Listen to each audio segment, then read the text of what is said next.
So here is a table. Now don't worry, I'm going to walk you through it. So what we have along the top is the different major drug type groups that people were treated for. And on the columns, or sorry, the rows, we have the proportion of the population that live in each of the deprivation bands. Now, what we would expect to see if there was no relationship between deprivation and drug treatment, we would expect to see similar proportions of drug treatment within each band.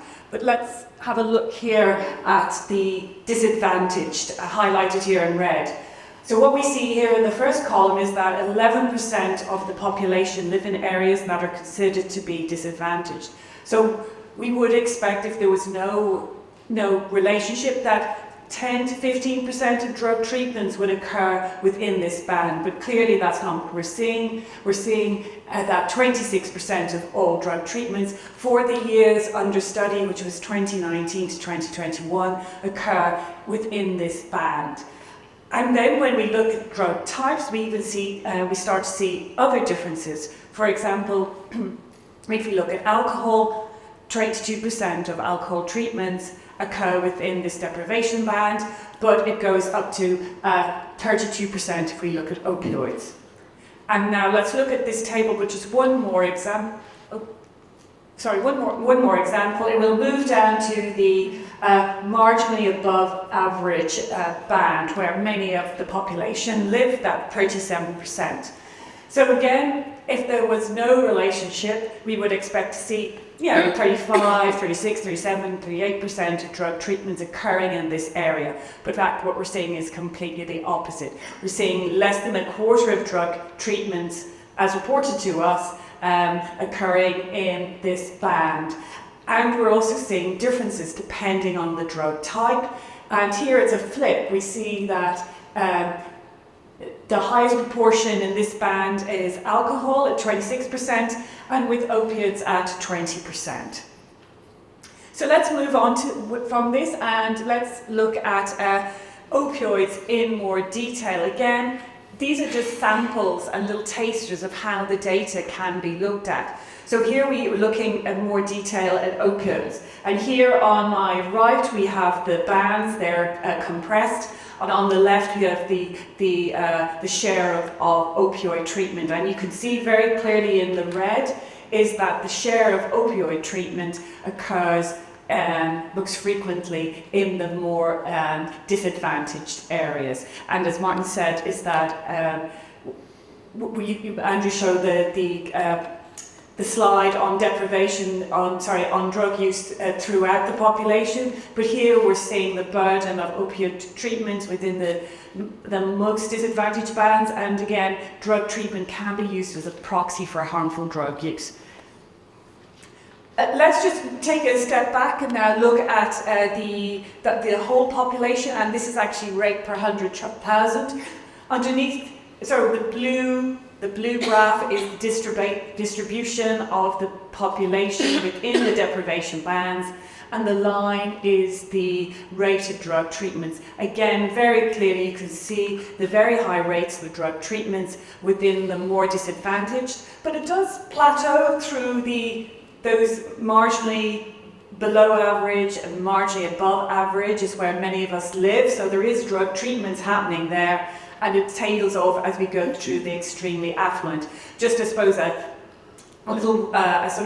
note of caution within the most extremes, the most extremely disadvantaged and the most extremely affluent, the numbers in the population are very small, so it's a little more caution around interpretation, but still it's a very, the message around the burden of drug treatments in the more disadvantaged is very clear.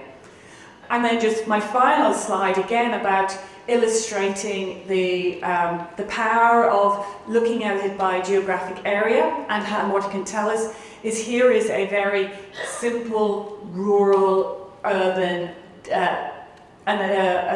rural or urban divide. So what we see on my right is drug treatment rates in rural areas as, I suppose, as categorised by Pobble, and then drug treatments in urban areas. So let's go to the rural side first. So you can see really quickly the red line, which is alcohol. It's a very distinct curve. It's the drug most commonly treated in rural areas, and yes, there's more of a burden within the disadvantaged areas, but you can see there's still a significant burden as we go through the main population, marginally above, marginally below, and even a little tick up there as we head towards the more affluent areas over bounds here. And we all know that alcohol is a ubiquitous problem within Irish society. And then for the other drugs, cocaine, cannabis, we see very similar trends in the rural area. Maybe a little bit in the green is the cocaine, a little bit more prevalent in the more disadvantaged. However, you can, again, I suppose the usefulness of this geographic data is that now if you look at its twin, which is the urban areas, you can see very clearly already completely different picture.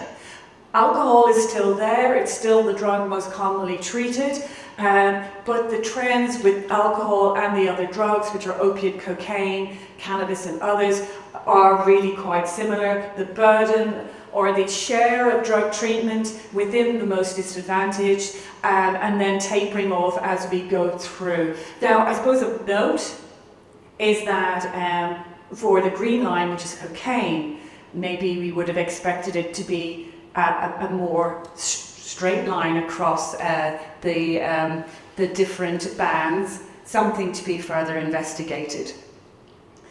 So that was it, our presentation. It was a very, I suppose, a taster of the strength of what we can do with geographic, when we have good geographic data.